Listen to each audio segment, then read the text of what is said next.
د لوی او بخښونکي خدای په نامه درنو زده کوونکو، زه شفیق الله نورزی د خپل سلامونه او نیکې هیلې تاسو ته وړاندې کوم. خدای دې وکړي چې روغ او جوړ او د روغتیا جامې مو په تن وي. خپل قلم او کتابچه مو د ځان سره تیار کړي وي تر څو د لوست مهم ټکي په خپل کتابچو کې یاداښت کړئ. درنو زده کوونکو، مخکې د دې نه چې نوی لوست پیل کړو په تیر لوست باندې یوه لنډه کتنه کوو. درنو زده کوونکو، د موږ تیر لوست و نباتي نسجونه. درنو زده کوونکو، نباتي نسجونه په څو ډوله وو. یو نباتي نسجونه د اپیډرمس نباتي نسجونو په نوم باندې یادېدل، یا هغه پوښښي نباتي نسجونه. درنو زده کوونکو، بل ډول نباتي نسجونه وو ګراوند ټیشیوز یا اساسي نباتي نسجونه. همدارنګه واسکیولر بندل یا انتقالي نباتي نسجونه. درنو زده کوونکو، اساسي نباتي نسجونه بیا په خپلو کې په څو ډلو ویشل شوي وو، چې یوه ته مو ویل پارانشیما نباتي نسجونه، بل ته مو ویل کولنشیما نباتي نسجونه او بل ډول ته مو ویل اسکولرنشیما نباتي نسجونه. درنو زده کوونکو، اوس راځو نوي لوست ته. بیا هم نوی لوست د بیولوژي ټولګي د اووم ټولګي د بیولوژي مضمون لسم لوست د لوست عنوان دی حیوانی نسجونه. صفحه 14 ده. خپل کتابونو کې 14 صفحه پیدا کړئ تر څو نوی لوست پیل کړو. د دې درس موخې دي درنو زده کوونکو، ګران زده کوونکي د درس په پای کې حیوانی نسجونه وپیژني، د بیلابیلو انساجو ترمنځ توپیر درک کړي. یعنی حیوانی نسجونه کوم کوم دي وپیژني او د دې حیوانی نسجونو ترمنځ توپیرونه درک کړي، یعنی یو نسج د بل نسج سره څه توپیر لري. درنو زده کوونکو، که چیرې د انسان پوټکی یعنی پوستکی وسوځي څه پیښیږي؟ یو ځل بیا تکراروم، تاسو نه پوښتنه کوم درنو زده کوونکو، که چیرته د تاسو د بدن پوټکی یا وایو پوستکی وسوځیږي نو څه پیښیږي؟ درنو زده کوونکو، نو د تاسو ځواب حتما دا وي که چیرته پوټکی وسوځیږي نو د بدن هغه دننیو اعضاو ته به صدمه رسیږي، نو نور به مثلا وینه به جریان پیدا کوي، د پوستکي څخه لاندې برخې به صدمه ویني، کومه چې د پوستکي یا د پوټکي د لاندې دي عضلات دي، د وینې رګونه دي او داسې نور. راځو درنو زده کوونکو لوست ته. حیواني نسجونه درنو زده کوونکو څو ډوله دي، چې یو ډول دي اپیټیلیال ټیشیوز. کوم ډول دي درنو زده کوونکو؟ لومړی کوم ډول دي؟ اپیټیلیال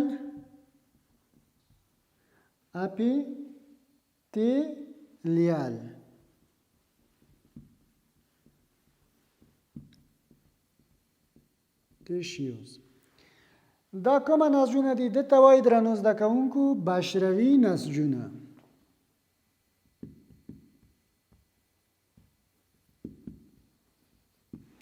دته وایي درنو زده کوونکو څه شی؟ بشروي نسجونه. دغه بشروي نسجونه د پوستکي په برخه کې د وینې رګونو، د هاضمې د کانال او د بولي کانال د داخلي برخه پوښلې ده، چې د بدن داخلي غړو ساتنه او د فاضله موادو د دفع کولو دنده سرته رسوي. یو ځل بیا تکراروم درنو زده کوونکو، بشروي نسجونه د پوستکي بهرنۍ برخه، د وینې رګونو، د هاضمې د کانال، د بولي کانال داخلي برخه پوښلې ده، چې د بدن داخلي غړو ساتنه او د فاضله موادو د دفع کولو دنده سرته رسوي. نو ما خود درنو زده کوونکو تاسو نه مخکې پوښتنه کړې وه، که چیرته د انسان د بدن پوټکی سوځیږي څه پیښیږي؟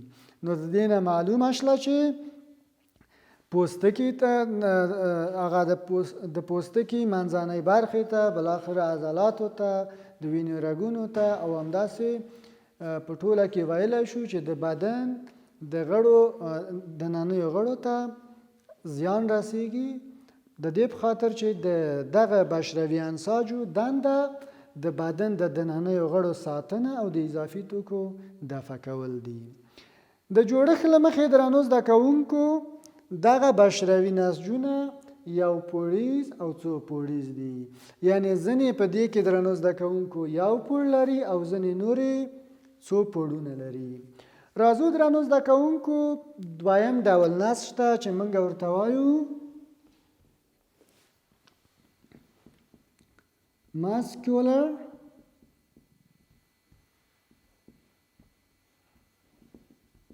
tissues. څه ورته وایو درنو زده کوونکو؟ دې ته وایو muscular tissue، عضلاتي نسجونه. عضلاتي نسجونه درنو زده کوونکو په خپل وار بیا په څو ډوله دي. په څو ډوله دي درنو زده کوونکو؟ یو موږ ورته وایو ښوی عضلاتي نسجونه.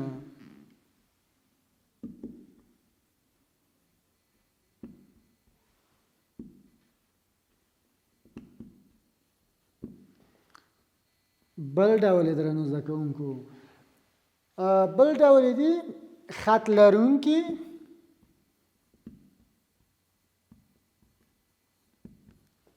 عضلاتي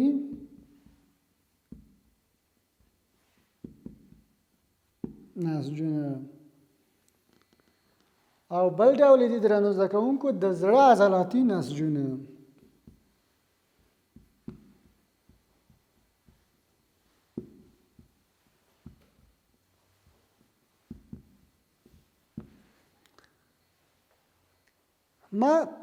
ماسکیولر تیشیوز یا عضلاتي نسجونه په څو ډلو باندې ویشل شوي دي. ښوی عضلاتي نسجونه، خط لرونکي عضلاتي نسجونه، د زړه عضلاتي نسجونه.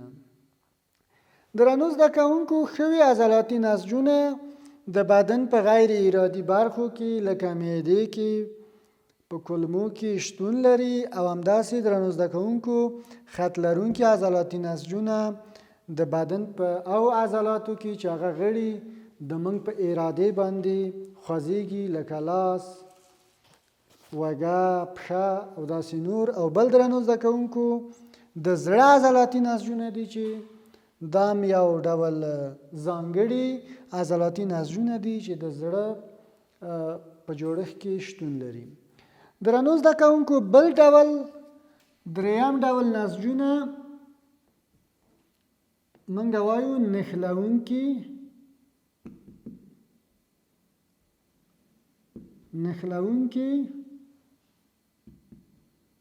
نسجونه، یا ورته وایو کانیکټیو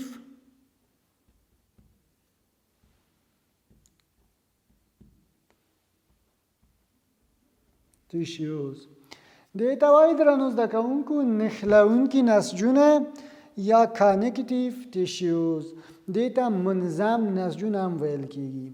ګرانو زده کوونکو منظم یعنی منظم نه چې تاسو به فکر کوئ چې منظم یعنی یو په بل کې ورغلي.